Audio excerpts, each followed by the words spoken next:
What is up, guys, and welcome to the channel. My name is Zach, and I used to make videos about photography, camera gear, amateur videography, and vlogs, but I have been off of YouTube for quite a while now, mostly because I got very busy with my own photo and video business, been very busy with client work. I shoot a ton of weddings, a ton of real estate, getting into a lot more commercial stuff, and that's where I've been. I've been actually busy doing the work that once upon a time I was trying to teach folks how to do.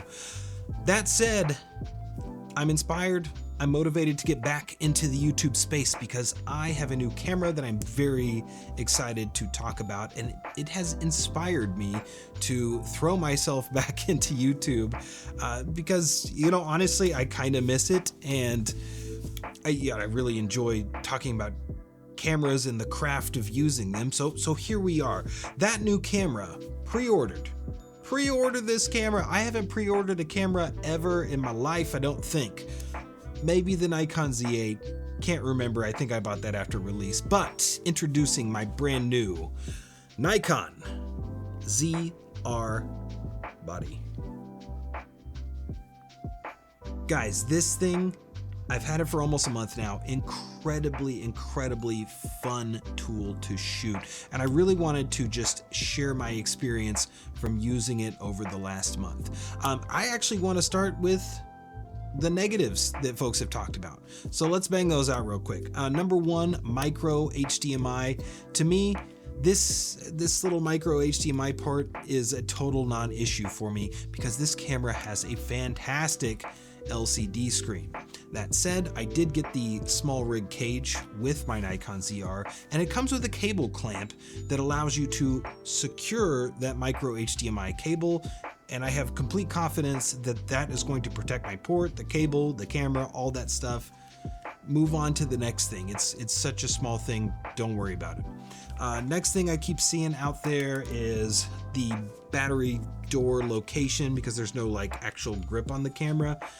I've tested this on several tripods, 2 gimbals, no issue removing the card or the battery.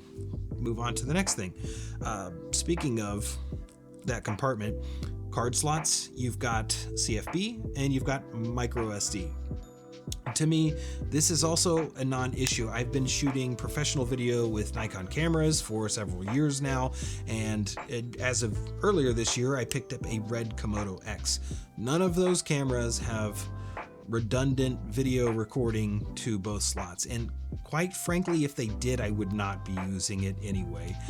I find that the CFB cards are very reliable. If you're really worried about it, throughout your day, you could just quickly dump those onto a hard drive using a laptop and just move on with your shoot.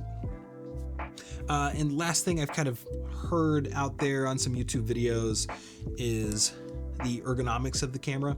So I think Nikon took the red approach with the design to this camera, which is very minimalist, right? There's not much to it. In fact, my Komodo X, the most unergonomic camera on the planet, perhaps, because it is quite literally a cube. It's a big, heavy cube with a sensor in there. This is fine to use without the cage, but I feel like it is designed to be built the way that you want to shoot.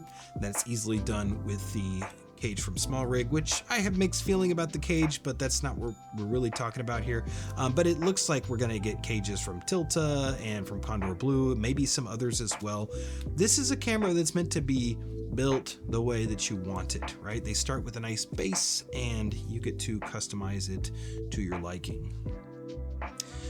So let's get on to what I've enjoyed about this camera and why I'm so excited about this. What threw me back into making YouTube videos is this camera makes me want to get out and create, mostly because of the image that it's able to produce.